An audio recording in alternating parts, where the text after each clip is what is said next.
안녕하세요. 오후장 파워업 김보람입니다. 지난 주말 뉴욕 증시가 비교적 큰 폭으로 하락하면서 코스피도 1.7% 정도 개파락으로 출발했습니다. 61선 아래로 다시 크게 밀리면서 1910선에서 출발했는데요. 하지만 다행인 점은 현재 낙폭을 많이 줄여서 1930선 정도로 올라왔다는 점입니다. 외국인들의 매물도 예상보다 크지는 않습니다. 현재 700억 원 정도 매도하고 있고요. 외국인들이 선물을 대거 매수하면서 현재 4,800계약 정도 매수하고 있는 상황입니다. 네, 그리고 오늘 지난주에 상대적으로 낙폭이 컸었던 코스닥은 상대적으로 강한 모습을 보여주고 있는데요. 1% 하락으로 출발했지만 반등에 나서면서 현재는 520선 부근에서 움직이고 있습니다. 오늘 장에서도 볼 수 있듯이 이렇게 최근 변동성 큰 장이 이어지고 있는데요. 방어할 수 있는 전략은 없는 것인지 잠시 뒤에 살펴보겠습니다. 먼저 이 시각 시장 흐름부터 살펴보고 오겠습니다. 시황센터 연결합니다. 네, 시황센터입니다. 오후장 살펴보시겠습니다. 지난 주말 뉴욕 증시가 주유와 맥도날드의 실적 악화와 또 주택지표 부진 등으로 하락했습니다. 여기에 EU 정상회의에 대한 실망감까지 더해진 오늘 코스피 지수는 하락하고 있는데요. 현재 1928선에서 거래되고 있습니다. 이번 주부터 우리나라들의 기업들의 3분기 실적이 본격적으로 발표될 것이고 또 미국 애플의 실적 발표, 또 FOMC 등을 앞두고 주가 흐름을 살펴보셔야 할 것 같습니다. 코스피는 1910선에서 하락하면서 출발하고 있습니다. 낙폭을 만회하긴 했지만 현재 1% 가까이 조정받고 있는 상황이고요. 0.79% 하락한 1928선에서 거래되고 있습니다. 외국인과 기관이 매도하고 있습니다. 자세히 살펴보시면요. 기관은 한 860억 원 정도, 외국인은 695억 원 정도 매도하고 있는데요. 외국인은 지난 거래일 이어서 매도하고 있고 또 순매수하던 기관이 오늘 매도수 나타나면서 코스피 지수는 하락하고 있습니다. 개인이 한 1,400억 원 정도 지수 방어에 나서고 있지만 코스피 지수는 하락 면치 못하고 있습니다. 코스닥도 한번 살펴보시겠습니다. 단기 급등에 따른 또 차익 실현 매물과 또 엔터주, 게임주 위주로 또 하락했던 코스닥 지수는 오늘 상승 반전에 성공했습니다. 520선에 바짝 다가선 519선에서 거래되고 있는데요. 아직 21선을 회복하지 못한 상태에서 지난 월요일과 비교해서 코스닥 지수는 한 10포인트 빠진 상태입니다. 519선에서 거래되고 있는데요. 오늘 오전에는 외국인이 팔자세 보이면서 하락했지만 다시 외국인의 매수 전환으로 코스닥 지수가 상승 반전에 성공했습니다. 외국인은 한 62억 원 정도, 기관도 함께 139억 원 정도 순매수하고 있습니다. 원달러 환율 보시겠습니다. 원달러 환율이 연 저점으로 내려갔던 원달러 환율이었는데요. 8일 만에 상승 흐름 나타내고 있습니다. 현재는 1원 90전 상승한 1,105원 선입니다.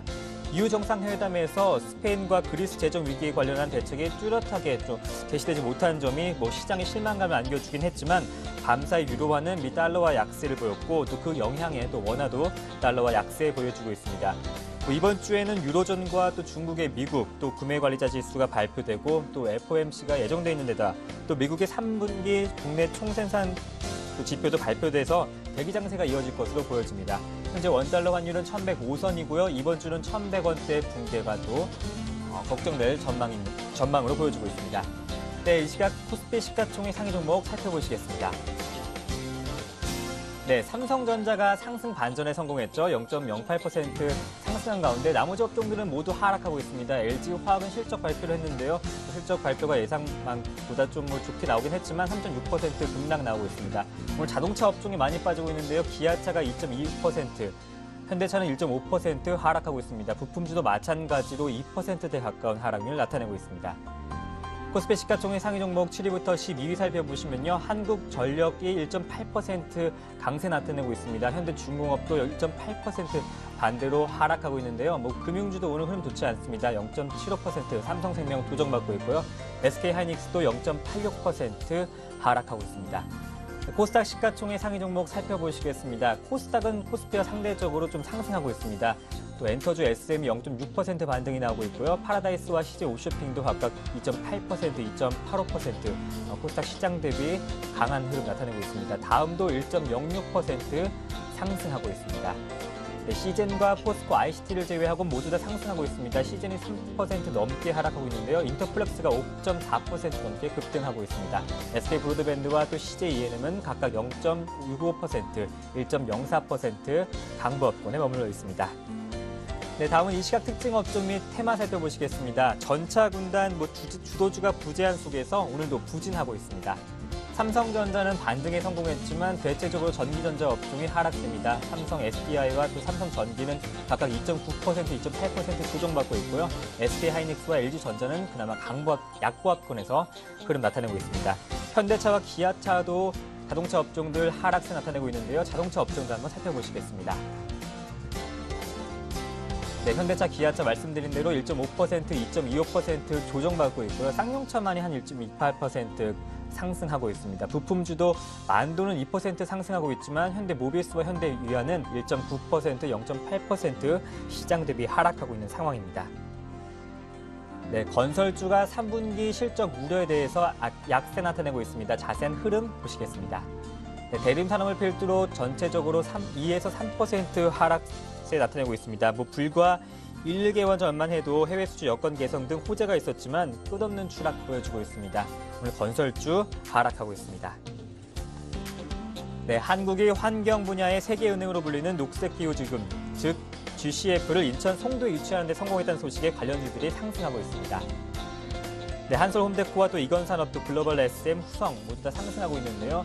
후성은 3.7% 급등하고 있지만 한솔홈데코부터 글로벌 SM은 상한가 기록하고 있습니다. 에코프로와 에코에너지도 각각 12% 넘는 급등 나타내고 있습니다. 네, 이번 주부터 본격적인 3분기 실적 발표가 있습니다. 실적 관련해서 종목들 살펴보시겠습니다. 네, 석유화학 업황이 침체된 가운데 LG화학은 3분기 실적은 하락했지만 비교적 양호했다는 평가가 있습니다. 하지만 전년 대비 감소한 실적 실망감으로 하락 움직임이 나타내고 있는데요. 현재는 3.7% 급락이 나오면서 32만 원에 거래되고 있습니다.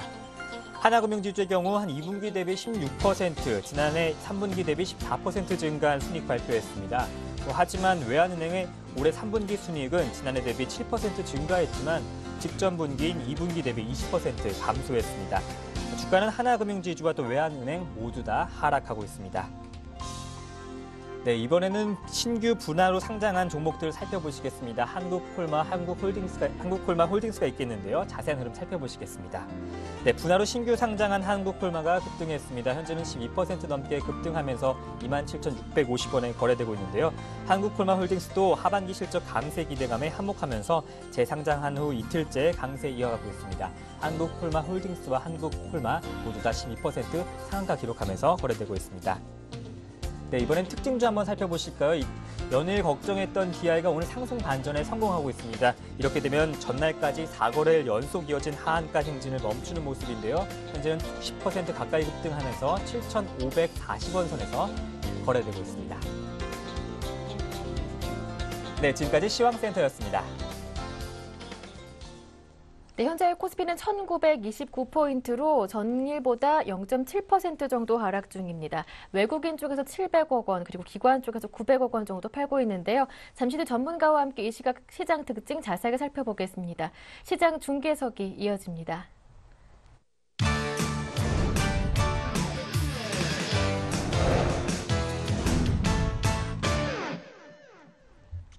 네, 샘플러스 김영근 전문위원과 함께합니다. 안녕하세요. 네, 안녕하세요. 네, 오늘도 변동성이 큰 장이 연출되고 있습니다. 1910선에서 출발해 지금은 1930선인데 투신권을 중심으로 한 기관의 매물이 7거래일 만에 다시 유출되면서 우려가 되고 있습니다. 반면 외국인들은 현재 5천 기아 가까이 선물을 매수하고 있는 상황인데요. 오늘 장 수급 특징 정리 부탁드립니다. 네, 그렇습니다. 오늘도 이제 외국인 기관에 좀 매도가 나오면서 시장이 장 초반에 해외 시장, 특히 이제 미국 시장, 유럽 시장 같은 경우는 이제 차트를 보시면 아시겠지만 아직까지는 큰 투자적인 큰 문제는 없다고 보여지는데 미국 시장의 흐름이 상당히 전일 급락이 나왔었죠. 바로 이제 실적에 대한 부분입니다. 역시 이제 가장 중요한 부분은 실적이라는 부분인 것 같고 우리 시장도 마찬가지 강한 종목들의 흐름들 기존에 좀 강했던 종목들이 오늘 강한 흐름을 보여주고 있는데 이 또한 사실은 실적을 기반으로 한 그런 흐름이라고 보여지고요. 실적, 수급, 성장성 이러한 단어로 좀 표현할 수 있을 것 같은데요. 그러한 종목들만 역시 계속 강한 흐름들을 보여주고 있고 대형주 같은 경우에 상당히 좀 답답한 그러한 흐름 역시 이제 보여주고 있습니다. 건설이나 오늘 화학주 상당히 좀 낙폭이 큰 상황인데요. 실적에 대한 부분이죠. 이러한 부분은 수급적인 부분도 그렇고 앞으로 좀 긴 시각에서 보지 않는다면 이러한 종목들은 조금은 계속 답답한 시각의 흐름은 계속 좀 말씀을 드리고요. 일단은 지수가 60일선이 좀 이탈이 됐죠. 오늘 장 초반부터 이탈이 좀 돼서 다시 한번 뭐 1930포인트까지 회복은 어느 정도 되는 모습이긴 합니다만 예전에 말씀드린 대로 1930포인트, 61선이 이탈이 된다면 어느 정도 현금 비중을 좀 늘릴 필요가 있다고 말씀드렸는데 지금 현재 상황이라면 좀 현금을 한 50% 정도를 보유하는 게 맞을 것 같습니다. 그리고 나머지 50% 가지고 이러한 좀 강한 종목들을 매매를 한다든가 혹은 뭐 장기 투자를 하시는 분들이라면 지금 뭐 대형주의 흐름이 좀 어려운 흐름이지만 장기 투자하시는 분들은 그대로 뭐 보유하실 것을 좀 말씀을 드리고 싶고 1900선이 이탈되지 않는다면 그대로 뭐 보유하실 것을 좀 말씀드리고 싶고요. 일단은 시장에 대한 부분 1900선 좀 이탈은 좀 어렵지 않나 이렇게 좀 전망들을 하고 있는데 일단 저도 뭐 그러한 생각에는 좀 동의를 하고 있는 부분이고 수급적인 부분을 좀 확인을 해보면 외국인 기관들이 동반 매도를 하고 있는데요. 뭐 업종별로 뭐 살펴봐도 일단 뭐 특징적인 부분이라고 삼을 수 있는 부분이 좀 없는 것 같습니다. 일단 기관은 전기전자 매수를 한다는 부분, 이러한 부분하고 화학을 상당 화학 업종에 대해서 화학과 건설에 대해서 매도를 하는 부분, 그대로 지금 종목들의 흐름에서 좀 나타나고 있고요. 외국인들 같은 경우는 화학을 매수한다는 이 부분은 좀 특징적으로 볼 수 있을 것 같습니다. 오늘 화학 업종의 종목들이 LG화학이라는 호남석유도 좀 큰 폭의 하락을 보여줬지만 그 화학 업종은 역시 이제 바닥권에서 지속적인 외국인들의 매수세는 계속 유입이 되고 있는 부분을 일전에도 한번 확인을 해봤었는데요. LG화학 같은 경우도 계속해서 외국인들의 매수를 하고 있는 부분, 물론 이제 긴 시각에서의 그런 시각이겠죠. 그러한 부분들도 다시 한번 좀 체크를 해드리고 싶고요. 일단 뭐 시장의 흐름은 상당히 추세적인 상승, 주도주가 없는 상황이죠. 그렇기 때문에 시장은 좀 추세적인 어떤 상승을 좀 보여주기는 어려운 구간이고 오늘도 역시 일단 특정 업종을 보겠지만 기존에 강했던 그러한 종목들이 계속 강한 흐름을 좀 보여주고 있습니다. 그래서 이러한 시장의 흐름 속에서 일단은 약간 리스크 관리도 좀 필요할 거라고 생각을 하고요. 이제는 200일선 부분이 1930포인트 부분이 저항으로 되는 그러한 흐름이 돼버렸기 때문에 현금 비중 같은 경우 한 50% 정도를 좀 말씀드리고 싶고 적극적인 어떤 대응 이런 부분보다는 좀 짧은 매매를 좀 하실 것을 권해드리고 싶고 그러니까 만약에 적극적인 대응이라는 부분은 이 종목이 내가 지금 현실이 나 있는데 또 가는 종목으로 막 빠르게 막 옮겨다니면서 매매를 막 한다 이런 부분보다는 조금은 보유한 종목들은 보유를 하고 물론 대신에 실적이라든가 이런 부분이 돼야 되겠죠. 4분기 때 좀 좋아지는 종목이라든가 이런 쪽으로 좀 포커스를 맞춘 상태에서 그런 종목들이라면 좋아질 수 있는 종목들이라면 좀 약간의 손실 구간에 들어가도 그 종목들을 좀 들고 가는 이렇게 빠른 막 이런 매매라기보다는 그런 종목들을 들고 가는 상태에서 좀 나머지 종목들은 비중 가지고는 강한 종목들 같은 경우는 약간 그런 매매들을 좀 기대 수익률을 낮춘 상태에서 좀 매매를 해나갈 수 있는 여전히 그 중소형주의 강세 이런 부분이 계속 지속이 되고 있는 상황입니다. 그래서 그러한 시장의 흐름을 좀 말씀드리고 일단 이번 주에 뭐 그러한 일정 부분을 좀 말씀드리면 스페인 지방선거가 이제 우리가 결과를 나오게 되면 앞으로 이제 정치적인 이유로 인해서 구제금융에 대한 그 미뤄왔던 부분이 약간은 좀 명분이 좀 약해지게 되겠죠. 그래서 약간의 그런 기대감을 조금은 가질 수 있는 상황 같고요. 24일 날이죠. 24일 날 수요일 날 FOMC 부분을 좀 앞두고 있는 상황인데 거기에서도 사실은 특별히 좀 기대할 수 있는 건 좀 없는 것 같습니다. 그래서 이러한 특별한 어떤 해외 이벤트 부분은 좀 크게 기대할 수 있는 부분은 없는 상황이기 때문에 이런 답답한 흐름은 좀 계속해서 지속이 될 것 같습니다. 그래서 그 안에서 짧은 좀 매매를 하는 그러한 뭐 부분이 좀 맞을 것 같습니다. 이렇게 좀 시장을 정리해드리도록 하겠습니다. 네, 말씀해 주셨던 대로 코스피 쪽에서 거래소 쪽에서 특징적인 업종은 없지만 코스닥 쪽에서는 상승하는 업종들이 있던데요. 이러한 업종도 정리 부탁드립니다.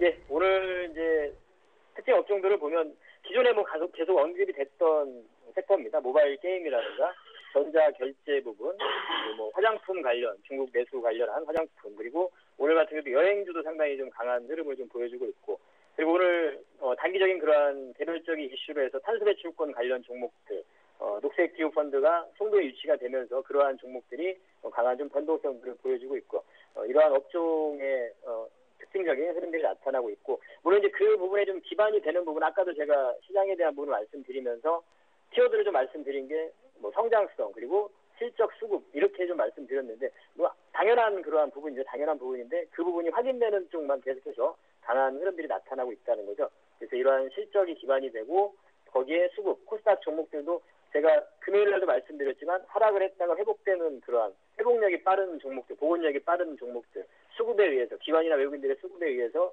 복원이 좀 빠르게 되는 이러한 종목들은 더 강할 가능성이 크다, 더 갈 가능성이 크다 이런 부분을 좀 말씀드렸는데요. 그러한 흐름들이 여전히 좀 나타나고 있습니다. 그래서 뭐 모바일 게임도 여전히 관심이 좀 가능할 것 같고요. KG 이니시스라든가 이런 종목들, 전자결제 쪽에서 그러한 종목들, 모바일 게임에서는 컴투스라든가 게임빌 이러한 종목들을 말씀드리는데 계속해서 지금 뭐 그런 흐름이 나타나고 있죠. 그리고 이제 화장품 관련 코스맥스라든가 AVCNC 이러한 종목들도 계속해서 좋은 흐름들을 보여주고 있습니다. 좋았던 종목들이 계속 좋은 흐름이죠. 바로 그러한 종목들이 실적 성장성이 기반이 되는 종목이기 때문에 수급이 계속 또 붙고 있다는 거죠. 그래서 이러한 흐름 속에서 여전히 계속 반복되는 그런 흐름이 나타나고 있습니다. 여행 관련주는 우리가 또 환율에 대한 부분을 일전에도 말씀드렸지만 계속해서 환율 부분을 좀 중요하게 생각을 해야 되는 부분이죠. 그리고 또 이제 그러한 또 여행 관련 호텔 사업 이런 부분 진출이라든가 성장성이 또 기반이 된다는 거예요. 추가적인 성장성 이러한 부분들 철저하게 실적과 성장성, 수급 이러한 부분을 좀 바탕으로 한 종목들만이 강한 흐름을 보여주고 있습니다. 종목별로 좀 점검을 해보도록 할 텐데 일단은 오늘 삼성전자의 흐름 보면 130만 원에 다시 또 올라오는 모습이죠. 130만 원 중심으로 해서 계속해서 이러한 흐름들이 나타납니다. 현재 주도주가 없는 상황에서 삼성전자는 이 정도 가격선을 유지하면서 여타의 다른 종목들의 좀 변동들만 좀 나타나고 있는 상황이죠. 오늘 같은 경우도 지금 제약주 같은 경우는 상당히 강한 또 흐름을 보여주고 있습니다. LG생명과학이라든가 그리고 음식료 이 부분도 이제 우리가 환율 부분도 좀 생각을 해야 될 것 같은데요. 대상이라는 종목이라든가 이런 종목들 그리고 오리온, 빙그레 이런 종목들 계속 강세를 좀 보여주고 있죠. 이러한 내수 소비 관련 또 음식료 이런 쪽은 좀 앞으로 더 좀 지속적인 관심이 좀 필요할 것 같고요.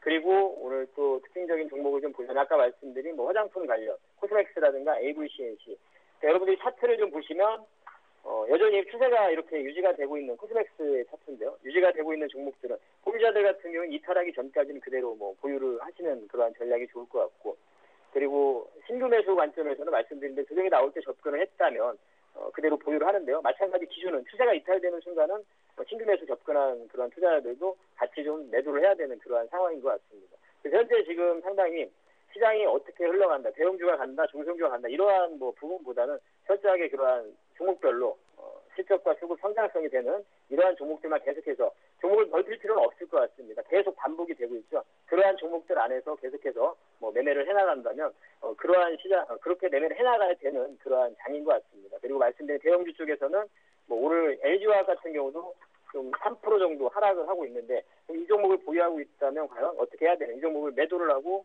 강한 또 종목으로 옮겨가야 되느냐? 그런 건 또 아니라는 거죠. 그 부분은 대형주를 이 종목을 보유를 하고 있다면 그대로 좀 홀딩을 해야 된다는 수급적인 부분 외국인들은 계속 매수하고 있다는 부분 종목별로 물론 좀 다른 대응을 해야 되겠지만 그러한 흐름들을 좀 말씀드리고 싶고 건설주 중에서는 대우건설 같은 종목도 지금 오늘 전체적인 건설주 같은 경우 2, 3% 이상씩 하락을 하지만 이 종목은 좀 하락의 폭이 좀 약하죠. 그래서 종목별로 같은 업종 내에서도 이러한 수급이라든가 성장의 부분, 실적이 좀 확인할 수 있는 이런 부분을 좀 본다면 대우건설 같은 경우는 지금 국내 주택 쪽에서 거의 지금 한 해 목표한 그런 달성이 한 57%, 거의 60% 가까운 그런 부분을 달성을 한 상태입니다. 그래서 그런 수주적인 부분에서 크게 미달되지 않기 때문에 목표량을 달성 기대를 하고 있기 때문에 이러한 종목들이라면 여전히 좀 관심을 가지고 대형주 쪽에서는 좀 관심을 가질 필요가 있다고 생각을 하고 IT 쪽도 마찬가지입니다. 삼성전자를 계속 유지를 하고 있는 상태에서 이번에 또 23일 날 미니 아이패드가 출시가 되죠. 그래서 그러한 부분 관련한 또 단기적인 또 모멘텀이 있을 수 있기 때문에 오늘 같은 경우 IT 또 장비 부품주 이런 종목들은 강한 흐름들을 보여주고 있습니다. PCB 업체라든가 또 AMOLED 관련 종목들이라든가 여전히 계속 좀 반복되는 흐름이기 때문에 보유하고 있는 그러한 흐름이랑 상당히 답답할 수 있습니다. 종목을 길게 보유하기가 상당히 답답한 그러한 구간이기 때문에 그러한 부분이 좀 길게 좀 보고 들고 가기가 좀 어렵다 이러신 분들은 좀 짧은 매매를 하시는 게 좋을 것 같습니다. 기대 수익률 좀 낮춘 상태에서 대신에 종목들은 계속 반복되는 그러한 종목들 안에서 이렇게 매매를 하시는 게 좋을 것 같고요. 그리고 또 오늘 한국전력이나 이런 종목들 계속 말씀을 드리죠. 이 종목 또한 우리가 방어주적인 성격도 가지고 있지만 실적이 또 기반이 된다는 거죠. 이제 적자 구조에서 흑자 구조로 바뀌어 나가고 있는 상태이기 때문에 이 종목 또한 계속 지속적으로 좀 말씀드리는 그러한 종목이고요. 그리고 제약주 중에서는 동성제약이나 이런 종목도 계속 말씀을 드리는데요. 굉장히 성장성에 대한 부분이라든가 이런 종목들은 계속해서 추세가 좀 살아있고 강한 종목들은 계속 이러한 종목들을 좀 매매를 하실 것을 좀 권해드리고 싶고 그리고 유비벨록스 이런 종목들도 말씀을 드리죠. 종목들을 한번 쭉 일전에 말씀드린 종목들을 한번 쭉 보겠습니다. 상보라는 종목도 마찬가지고요. 여전히 견조한 흐름을 좀 보여주고 있고 또 개별 종목으로 말씀드린 잉크테크라든가 이런 종목들도 여전히 좀 관심을 가지셔도 되는 그러한 흐름이라고 생각을 하고요. 테마 쪽으로 여러분들이 관심을 가진다면 현재 상태에서는 SNS 관련 가비아라든가 이런 종목들에 좀 관심을 가진다면 물론 테마는 항상 말씀드리지만 급등의 흐름이 나타날 때는 누군가는 그 흐름에서 매도를 하고 있다는 부분을 항상 염두에 두는 상태에서 너무 큰 욕심을 부리지 마시고 이런 흐름 속에서 잘 매매를 좀 하실 것을 당부를 드리고 싶고요. 그래서 여전히 우리가 관심을 가지는 섹터는 좀 똑같은 것 같습니다. 중소형주 강세를 보여주는 그런 흐름 속에서 모바일 게임이라든가 전자결제 그리고 뭐 엔터 쪽도 오늘 반등이 좀 나타나고 있죠. 이런 그리고 이제 카지노 관련 쪽, 화장품 관련 쪽에서 반복이 되죠. 이 안에서 계속해서 좀 매매를 좀 해나가실 것을 권해드리고 너무나 또 적극적인 대응보다는 좀 보유한 종목들은 좀 긴 시각에서 시장은 일단은 1900선이 뭐 이제 이탈되지 않을 거라고 보기 때문에 그 안에서는 계속 뭐 유지가 되면서 나중에 주도주의 어떤 또 새로운 형성이 된다든가 이러면서 시장은 또 상승하리라고 보고 있고 하나하나 이제 아까도 말씀드린 스페인 뭐 지방선거 끝났기 때문에 그런 스페인의 구제금융이라든가 이런 부분도 조금씩은 어느 정도 가시화될 거라고 보고 있고 중국에 대한 부분도 좀 확인을 해봐야 되겠죠. 중국의 경기 부양 부분이 뭐 당분간은 나오지 않을 수 있지만 그분은 당분간이죠. 시기의 문제이기 때문에 앞으로 그러한 부분들 좋아질 거라고 생각을 합니다. 그래서 여전히 긍정적인 시각을 좀 유지를 하면서 매매에 있어서는 그러한 좀 짧은 매매 그리고 실질적 수급 성장성이 기반이 되는 이러한 종목들로만 철저하게 슬림화시켜서 접근하실 것을 좀 말씀을 드리도록 하겠습니다. 네, 지금까지 샘플러스 김영근 전문위원과 함께했습니다. 말씀 고맙습니다. 네, 감사합니다. 네, 이어서 증권사 지점으로 가보겠습니다. 오늘은 HMC 투자증권 잠실지점의 김관수 과장님과 함께합니다. 안녕하세요. 네, 안녕하세요. 네, 오늘은 어떤 종목 문의가 가장 많았습니까? 네, 금일 문의가 많았던 종목은 대한항공이 되겠습니다. 네. 대한항공은 그 3분기 최근 실적이 시장 전망치보다 부합하는 수준 이상으로 나와주었다는 그 시장 컨센서스에 의해서 주가가 상당히 최근 들어 좋은 흐름을 좀 보여주었는데요. 한국항공우주 최근 그 인수 여부 관련해갖고 상당히 또 이슈가 되었었습니다.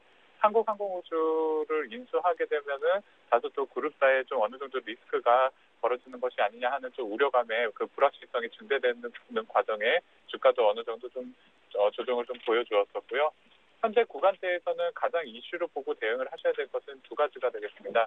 환율 강세에 따른 원화 강세에 따른 수혜로 그 유류 가격에 대한 어드밴티지가 생길 것이고요. 그리고 차입금, 그 해외에서 비행기라든지 이런 좀 큰 금액이 들어갈 수 있는 비자재를 리스라든지 대차입금으로 받아오게 되면은 거기에 대한 그 이자 부담이라든지 그런 금융 비용 부담이 많이 발생을 하게 될 텐데요.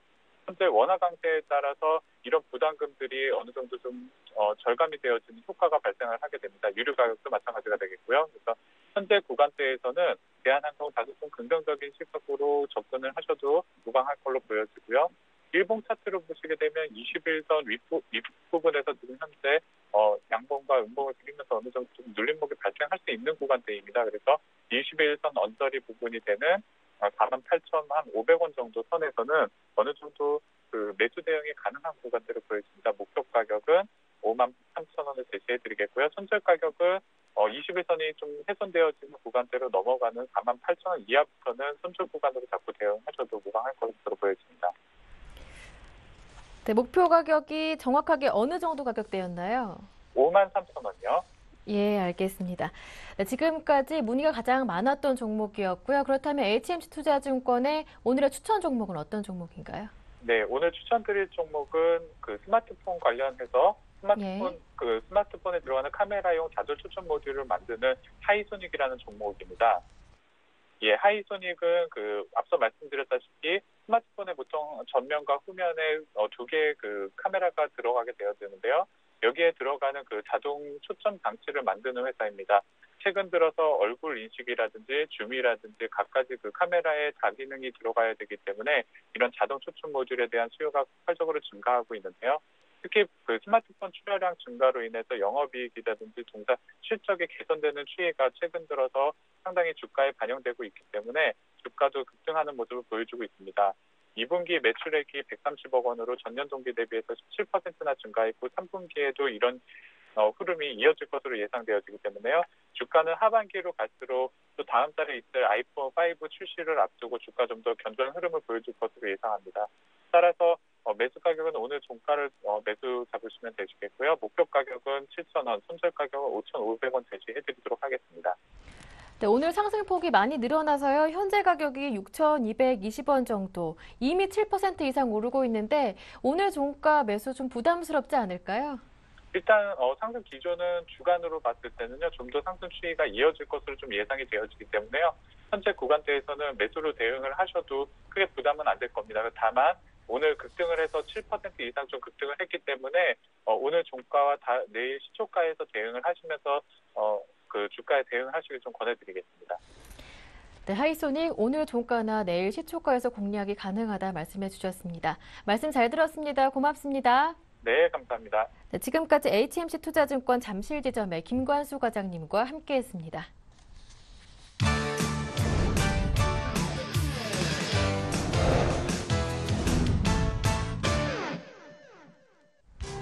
오늘의 한 줄 뉴스입니다. 미국 주요 기업들의 실적이 예상치를 밑돌고 있습니다. 마이크로소프트는 작년보다 21% 감소한 순이익을 기록했고 맥도널드의 순이익도 3% 하락했으며 GE의 경우 순이익은 소폭 늘었지만 매출이 예상치를 밑돌았습니다. 9일 이후 현재까지 실적을 발표한 116개 기업 중 80개 기업이 전문가 예상치를 웃도는 실적을 공개한 반면 33개는 기대치를 충족시키지 못하고 있습니다.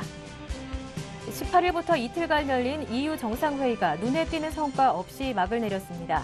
연말까지 유로존 부실은행을 구제하기 위한 ESM을 마련하는 데는 합의했지만 뚜렷한 시행 시기를 내놓지 않은 상태입니다. 게다가 스페인 구제금융에 대한 논의도 이루어지지 않아 스페인의 구제금융도 다시 추측으로만 남게 됐습니다. 스페인 갈리시아주 지방선거 출구조사 결과 마리아노 라호이 총리의 집권 여당 국민당이 승리할 것으로 예측됐습니다. 지난해 말 취임 이후 첫 정치적 시험대에 오른 라호이 총리는 승리가 확정되면 조만간 구제금융 신청에 나설 전망입니다. 9월 미국의 기존 주택 판매가 지난달에 비해 다소 줄었지만 2년 만에 최고치 수준을 유지했습니다. 더 이상 팔 집이 없다는 분석들이 나왔고 주택 가격은 지난해보다 무려 11.5% 상승했습니다. 네, 보다 자세한 내용은 여의도로 가서 들어보겠습니다. 오늘은 NH농협증권의 이아람 연구원과 함께합니다. 안녕하세요. 네, 안녕하십니까. 네, 블랙 먼데이 우려가 확산되고 그것이 현실로 나타나면서 지난 주말 뉴욕 증시가 비교적 큰 폭으로 하락했었죠. 네, 지난주 금요일 다우지수는 1.52% 하락하며 지난 6월 21일 이후 최대 하락폭을 나타냈습니다. 최근 미국의 금융 전문 사이트 마켓워치가 12개월에서 15개월 내 뉴욕 증시가 40% 붕괴될 가능성이 있으며 지난 1987년 10월에 발생했던 블랙 먼데이와 같은 파국이 재발할 수 있다고 경고했는데요. 특히 지난주 금요일 블랙 먼데이가 발생한 지 25주년이 되는 날과 맞물리면서 투자 심리가 위축되며 주가 급락이 연출된 것으로 보입니다. 현재 여타 글로벌 증시와 달리 다우지수는 연중 최고치 수준에 근접해 있어 주가 수준에 대한 부담이 작지 않은 상황입니다. 따라서 미국 증시의 경우 단기적인 상승 모멘텀은 크지 않을 것으로 보입니다. 하지만 Q3 이후 안전자산에서 위험자산으로 본격적인 자금 이동이 나타나고 있지 않은데 이러한 자금 이동이 본격화되기 시작한다면 주식시장의 강한 반등을 기대해 볼 수 있는 만큼 현재 조정이 추세적 하락이 아닌 단기 조정으로 판단됩니다. 네, 일단 단기 하락 압력에 불과할 것이다 정리를 해주셨고요. 한편 미국의 기업 실적이 부진하게 나오고 있습니다. 이번 주에도 애플 등 주요 기업들의 실적이 대거 예정돼 있는데 어떻게 예상하십니까? 네, 현재까지 실적을 발표한 S&P 500 구성 종목 중 116개 기업들의 3분기 순이익은 전년 동기비 1.8% 감소한 것으로 집계되고 있는데요. 이 가운데 17개 기업은 4분기 실적 전망을 하향 조정하면서 실적 부진이 4분기에도 이어지지 않을까 하는 우려의 시각이 커지고 있습니다. 이번 주에도 주요 기업들의 실적 발표가 이어지는데요. 특히 25일 발표되는 애플의 실적 발표에 관심이 집중되고 있습니다. 지난주 구글이 시장 기대치를 크게 하회하는 실적을 발표하면서 애플 실적에 대한 우려감도 고조되고 있는 상황입니다. 최근 월가에서도 맥컴퓨터와 아이폰 5의 판매 부진을 우려해 3분기 실적과 목표 주가를 하향 조정하고 있습니다.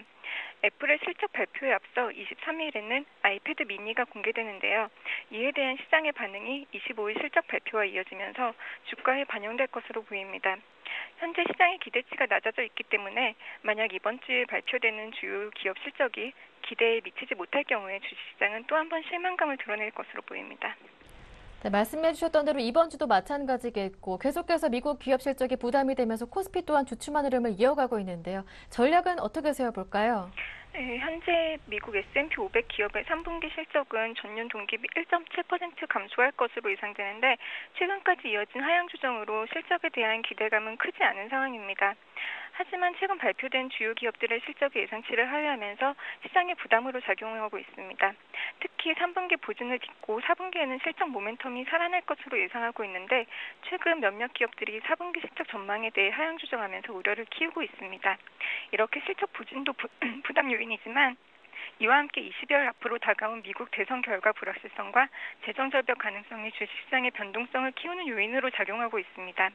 따라서 11월 6일 미국 대선까지는 조심스러운 관망 흐름이 이어질 것으로 보이고 주 이벤트가 확인되는 11월 중순 이후부터 주식시장의 방향성이 결정될 것으로 보입니다. 따라서 단기 모멘텀 기대는 크지 않지만 장기적인 시각에서는 현재 조정을 저가 분할 매수 기회로 활용할 필요가 있을 것으로 보입니다. 네, 그리고 EU 정상회담에서도 뚜렷한 성과가 나타나지는 못했습니다. 스페인의 지방선거도 마무리됐지만 구제금융 관련한 잡음은 계속될 것이라는 전망이 나오고 있는데요. 유로존 해법 어떻게 보십니까? 네, 지난주 열린 EU 정상회의에서는 예. 연말까지 스페인 등 유럽 내 부실 은행들에게 직접 자금을 지원하는 법안을 만들기로 합의했습니다.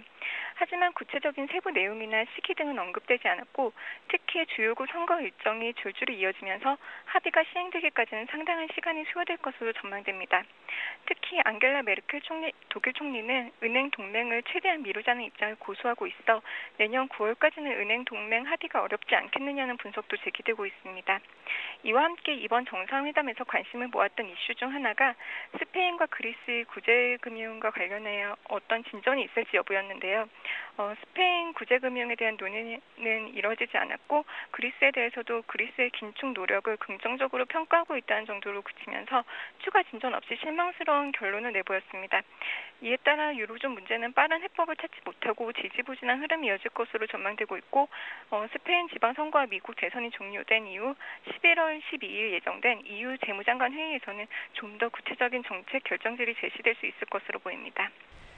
네, 말씀해 주셨던 대로 이번 주에는 미국의 기업 실적이 대규모 예정된 가운데 FOMC 회의도 예정돼 있고요. 그리고 드라기 총재가 독일을 방문한다는 소식도 있던데요. 이번 주 주요 변수들 정리 부탁드립니다. 네, 이번 주에도 역시 미국 경제 지표와 3분기 기업 실적에 관심이 모아질 것으로 보입니다. 예. 이번 주 예정된 경제 지표 일정을 살펴보면 24일 미국 9월 신규 주택 매매, MBS 주택융자 신청 지수, 25일에는 9월 잠정주택 판매 지수, 내구재 주문, 26일에는 미국 3분기 GDP, 10월 미시건대 소비자 심리지수 등이 발표됩니다. 이와 함께 23일과 24일 양일에 걸쳐 미국 FOMC 회의가 열릴 예정인데요. 이번 회의에는 추가 부양책 제시 기대감은 낮은 상황이고 연준의 정책 방침을 보다 명확하게 하기 위해 지난달 회의에서 언급했던 물가 상승률과 실업률의 정책 목표치를 제시할지 여부 정도가 관심을 이끌 것으로 보입니다. 한편 유럽에서는 24일 마리오 드라기 ECB 총재와 독일 하원 의장 만남이 예정되어 있는데요. 이 자리에서 드라기 총재는 ECB의 유로존 국채매입 방안을 설명하고 독일의 협조를 구하는 등 ECB의 통화 정책과 관련된 논의가 진행될 예정입니다. 네, FOMC 회의와 그리고 ECB 드라기 총재의 독일 방문 주목해봐야겠습니다. 말씀 잘 들었습니다. 고맙습니다. 감사합니다. 네, 지금까지 NH농협증권 이하람 연구원과 함께했습니다.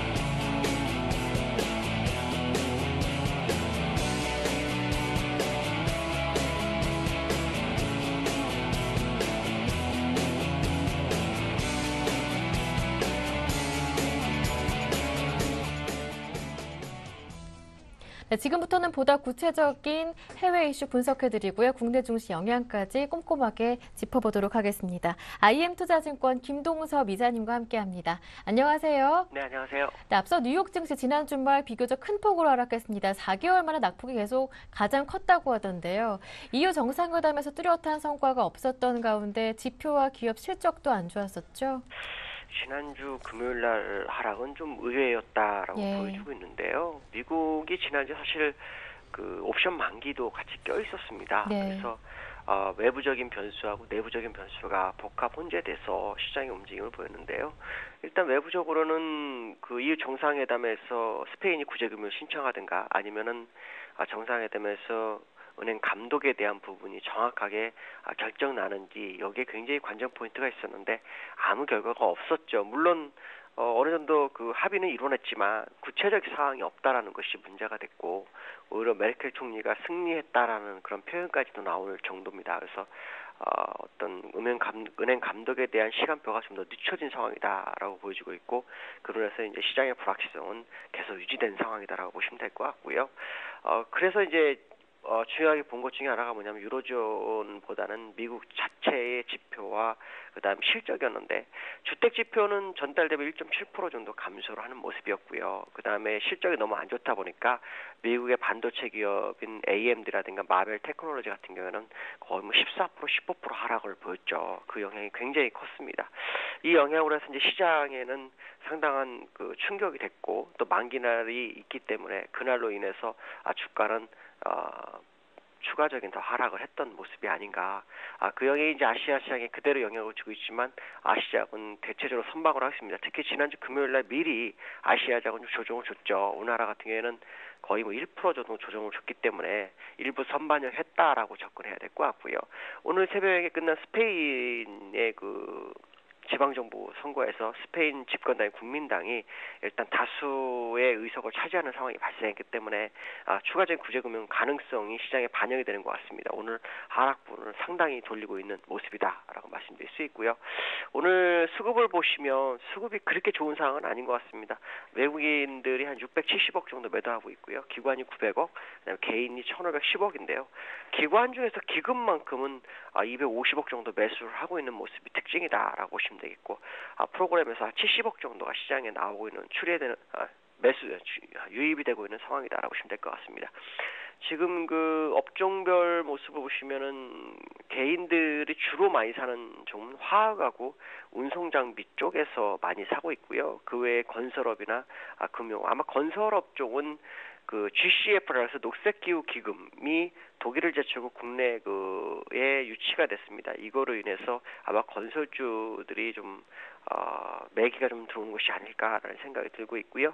개인들 기관 쪽에 전기전자 쪽에 매도를 좀 하는 모습이고요. 그다음 외국인은 화학 쪽에 200억 정도 들어오고 있고 전기전자와 운송장비, 그 다음에 금융업 쪽으로는 매도가 한 150억 정도씩 나오고 있고요. 기관들 모습 보시면 화학업 중에서 730억, 결국 개인과 외국인이 사주는 물량을 기관이 버리고 있는 상황이라고 보시면 되겠고, 전기전자도 역시 개인과 외국인이 매도하는 물량을 기관이 320억 정도 매수하는 것이 특징입니다. 특히 기금에서의 움직임을 보면 기금은 전기전자 쪽에서 한 200억 정도 매수해주고 있고요. 그 다음에 화학업 쪽에서 한 130억 정도 매도를 하고 있다라고 보시면 될 것 같고요. 오늘 시가총액 상위종 보면 삼성전자가 선방을 하죠. 오늘 아침에 2%대까지 내려가는 모습이었는데 지금 플러스 0.7%의 모습이고요. 그 다음에 삼성화재가 한 2.6%, SK텔레콤 0.9% 상승률을 보이고 있고요. 효성과 LG디스플레이, LG 상사 이런 종목들이 상승을 해주면서 일단 주가의 하락을 견인해주고 있고요. 오늘 가장 좀 특징적으로 많이 빠지는 게 삼성 엔지니어에서 한 4.2% 정도 빠지고 있고요. GS건이 3.6%, LG화학 2.8% 정도, 그다음 호남생유가 3.5% 정도 하락률을 보이고 있습니다. 네, 지금 지수가 1935포인트 정도까지 61선을 거의 회복하려는 모습을 보여주고 있는데요. 오늘 장 투자 포인트 한 말씀 정리 부탁드리고요. 그리고 지난주에 이번 주를 좀 긍정적으로 제시하셨던 것 같은데 이번 주 전망 다시 한번 들어보고 싶습니다. 오늘 오늘 국내장은 이제 미국장 영향을 받아서 주가가 좀 밀리고 있는데요. 61선까지 1937포인트 회복이 매우 중요할 것으로 좀 예상이 되고 있고요. 그러나 제가 볼 때는 충분히 회복 가능하다라고 보여주면 될 것 같고요. 특히 외국인들이 선물에 누적으로 한 9,000개 가지고 있었는데 오늘 5,553개를 사면서 환매를 상당히 좀 해주고 있는 모습입니다. 외국인들이 현물에서 요 근래 좀 팔고 있지만 지난 7월 27일부터 들어왔던 현물 금액이 한 15조 되죠. 그때 평단가가 1950 정도가 됩니다. 그렇다면 지금은 그들이 손해라는 얘기죠. 손해라는 얘기는 지금 저점이 될 때마다 그들도 결국은 매수 쪽으로 전환할 거다라는 생각을 하셔야 될 것 같고 기관들의 움직임을 계속 관측하시면 될 것 같습니다. 만약에 오늘 1937포인트 61선을 회복하는 모습이 나온다면 일단 추가적 반등 가능성, 그러니까 주가가 저점을 찍었을 확률이 굉장히 높다라고 보시면서 접근하시면 될 것 같습니다. 네, 말씀 잘 들었습니다. 도움 말씀 고맙습니다. 네, 감사합니다. 네, 지금까지 IM투자증권의 김동섭 이사님과 함께했습니다.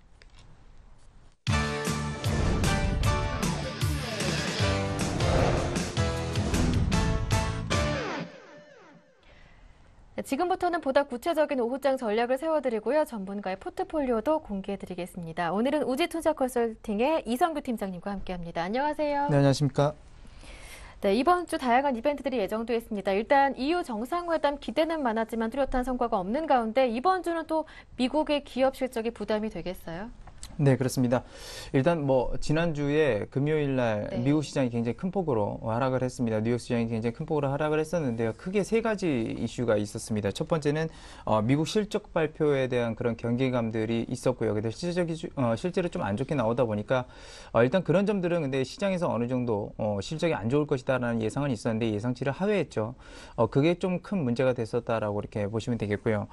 두 번째로는 이게 사실상 가장 크다고 보고 있습니다. EU 연합의 정상회의에서 스페인 구제금융에 대한 얘기가 나올 것이다라는 그런 얘기가 있었는데 없었죠. 근데 실제적으로 그렇습니다. 그 스페인 같은 경우는 21일 어제죠. 어제 이제 지방선거, 오늘 이후로 이제 지방선거, 오늘이죠. 지방선거를 이제 하게 되는데 사실상 그 이후에 구제금융을 할 가능성이 상당히 높아집니다. 그러니까 그 이전에 스페인이 구제금융을 할 것이다라는 그런 기대감으로 올랐던 것이 말 그대로 다시 원점으로 좀 회귀했다고 이렇게 보시면 되겠고요. 그다음에 또 안 좋은 게 있었습니다. 뭐가 안 좋았었냐면 미국의 기존 주택 판매 지수가 좀 이렇게 저조하게 예상보다 상당히 저조하게 나왔는데 사실상 그거를 세세하게 뜯어보게 되면 가격 지표는 올랐는데 판매 지표가 낮았다는 건 무슨 얘기냐면 공급이 없었다는 얘기입니다. 그러니까 부동산에 팔 사람은 없고 살 사람은 있다라는 것이죠. 그러다 보니까 이제 가격이 올라가게 되는데 사실상 그래서 미국 기존 주택 판매 지수가 저조하게 나왔지만 실제로는 그것이 저조한 것이 아니라 오히려 미국 부동산이 회복하고 있다라는 그런 반등의 여지가 줄 수 있다는 그런 포인트가 된 것입니다. 그래서 사실상 첫 번째 말씀드렸던 실적 부분들은 어느 정도 시장에서 예상을 하고 있었기 때문에 그것이 시장에 충격을 준 게 아니고 그다음에 주택 지표 자체도 나쁜 것이 아니기 때문에 시장을 충격을 준 것은 아니지만 일부 실적에 대한 그런 어떤 경계감들과 그리고 앞서서 말씀드렸던 EU 연합의 그 정상회의가 기대치만큼 못 나왔었기 때문에 일단 그 부분들에 대해서 실망 매물이 나온 것이지 전반적인 경제가 아직 지금 현재 안 좋은 건 맞습니다만 그런 것들이 더 악화된다 그런 시점에서 매물들이 출회된 건 아니다라고 이렇게 말씀을 드릴 수가 있겠습니다. 그래서 오늘 일단은 보게 되면 전반적으로 코스닥에서는 기관과 외국인이 매수를 하고 있지만 코스피에서는 기관과 외국인이 매도세를 보이고 있습니다. 근데 그 부분에 대해서 이제 살펴보게 되면 일단은 전반적으로 연기금은 매수를 하고 있다라는 것이죠. 그래서 일단 연기금들이 연말까지 자금을 집행해야 될 부분들이 상당히 많은데 일단 그런 부분들에 대해서 어느 정도 하방 경직은 이루지 않을까 그렇게 생각을 하고 있습니다. 그래서 지금 현재 보게 되면 앞서 가장 이제 어떻게 보면 또 이제 향후의 전망의 포인트가 될 수 있는 것은 스페인이 구제금융을 할 확률이 높아지기 때문에 그것에 대한 기대감들이 나타나게 될 확률이 굉장히 높아질 것이라는 것이고요.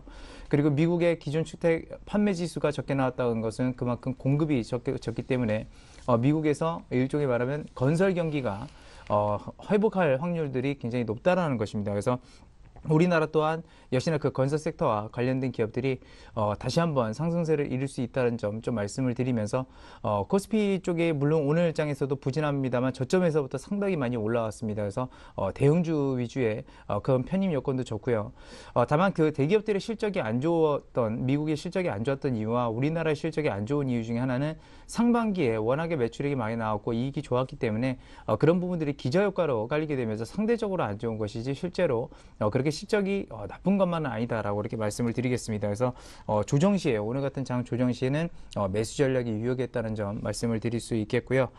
다만 그 실적이 정말 중요하기 때문에 지금 3분기 실적이 어차피 다 이제 조정한 것이지만 이 이후의 흐름들이 중요합니다. 그래서 기업별 주가는 역시나 차별화될 것이다. 그래서 업종으로 볼 때는 당연히 전 업종이 부진했던 업종들은 다시 한번 동반해서 같이 올라갈 수 있지만 어느 정도 상승세를 탔던 업종들에서는 차별화가 나타날 것이기 때문에 거기서 선별 작업이 필요하다는 점.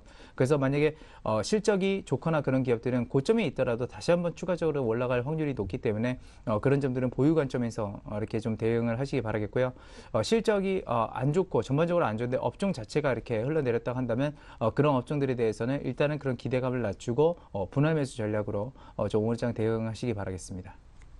네, 오늘장 매수 관점이 유효하겠다 하셨는데 그렇다면 어떤 종목 관심을 가져볼까요? 네, 오늘 제가 추천을 드릴 종목은 KMH라는 기업입니다. 근데 KMH가 좀 생소하실 수도 있는데요.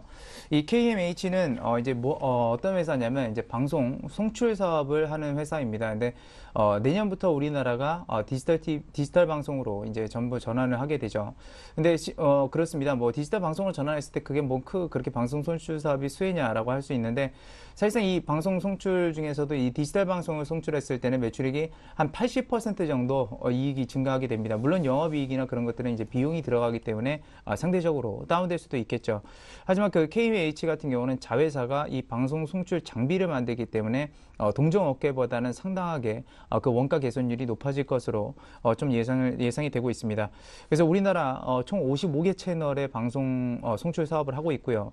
근데 좀 의아한 것은 대기업들, 그러니까 보통 지상파에서는 뭐 대표적으로 M본부라든지 아니면 이런 CJ그룹 같은 경우가 이런 사업을 하고 있음에도 불구하고 이 KMH가 방송 송출 부분을 가장 많이 점유하고 있는 이유 중에 하나는 바로 그 원가 부담에 대해서 가장 적기 때문입니다. 그러니까 그런 대기업들도 이런 방송 송출 사업을 하고는 있는데 장비라든지 그런 것들이 부담이 상당히 되고 있고요. 그런 것들이 됐을 때 위탁을 하는 것이 오히려 원가 개선에 대기업들도 훨씬 더 좋기 때문에 이 기업이 그만큼 시장 지배를 갖고 있고 유일하게 그렇게 이제 경쟁 기업이라고 할 수 있는 것이 이제 대기업들밖에 없고요. 중소기업 중에서는 이 KMH의 경쟁 기업은 일단 없습니다. 그래서 기술력 노하우라든지 시장 지배력이라든지 그런 것들이 상당히 탄탄하고 어차피 디지털 방송은 시행되는 것이기 때문에 지금부터 그런 상승 모멘텀을 좀 가지고 간다라고 보시면 되겠고 올해 4분기까지 그렇다고 해서 실적이 폭발적으로 증가하는 것은 아니고요.